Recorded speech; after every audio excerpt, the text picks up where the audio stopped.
Mark, many congratulations on that podium today. How much hard work was it getting it? Woohoo! Before we get in the car, the work's the hardest. When Matt comes up to me before he's going to lead off on race 2 and says, "We're going to podium on this race," that puts a lot of pressure on people close to the grave. He drove from P7 up to P6 in what looked like from the outside of the car a processional race. All the big pros were a good, comfortable second apart and just racing like crazy, fast as can be. Most held position. And then there was one tiny little incident, obviously tiny to us, not so tiny to the two guys involved in it. Mechanicals or an incident. 2 guys slipped away.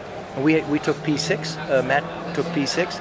So when he came in at P6, I mean, I made up my mind not to let him down too much. So Zach was 25 seconds behind. So my primary ambition was not to let Zach catch me.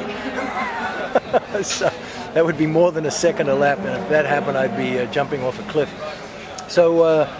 We were in the right place tactically, 6th, but more importantly, when I went out on the track, there's nobody there. So for the first lap and a half, I could completely calm down, get totally focused on getting every corner down pat, and then once we got into traffic, I was already relaxed. Much better than the start of race 1. Absolutely. Now, nearing the end of that race, you nearly got him at the end. It was so close. Did you think you'd do it? Sure, I mean, you always dream the impossible, and we had a Nissan between us, which is really a car not for points in this race, but very competent GT3 car, and he was out of position, and so it was effectively being lapped. So he had agreed to sort of make sure I could get by, and instead of lifting at the beginning of the straight, so I could then race with the P1 guy, he lifted before turning in onto turn 1.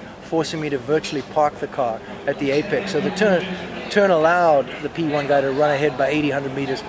And so I kind of thought we couldn't catch him. And by shell, we'd closed more than half the distance. So I knew we would get him. And the question was, could we get by him?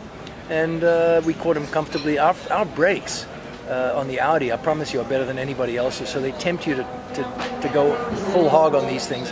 And so it was easy to catch him in the braking zones. We're about the same speed, maybe. And coming out of Druids, I faked him to the right, and he parked his car on the right side, completely blocked me. Going into the last corner, there's only one place to go, and that's around the outside, and there's zero grip there. But I tried, obviously, and why not? And I got about halfway next to him. So I caught up some, but if I'd been next to him, I would have fought him all the way through the exit of the corner. But when I was half a car behind, I thought I'd scramble both of us into the wall if I kept getting pushy. So I just backed out, and we were a car length behind him instead of 100 meters. So that felt pretty good. So a great end to the weekend. Oh, I think so. Matt and I, in our first weekend together, have podiumed in both races, including with a flat tire on the first race. So, I mean, we feel very, very good. We got 2 races, 2 tracks that are places I've never raced on, never tested on. So that's a bit ambitious to think we're going to podium there. But we're feeling, obviously, like somebody should kick us in the head to get us back down to ground. But we're feeling pretty good right now.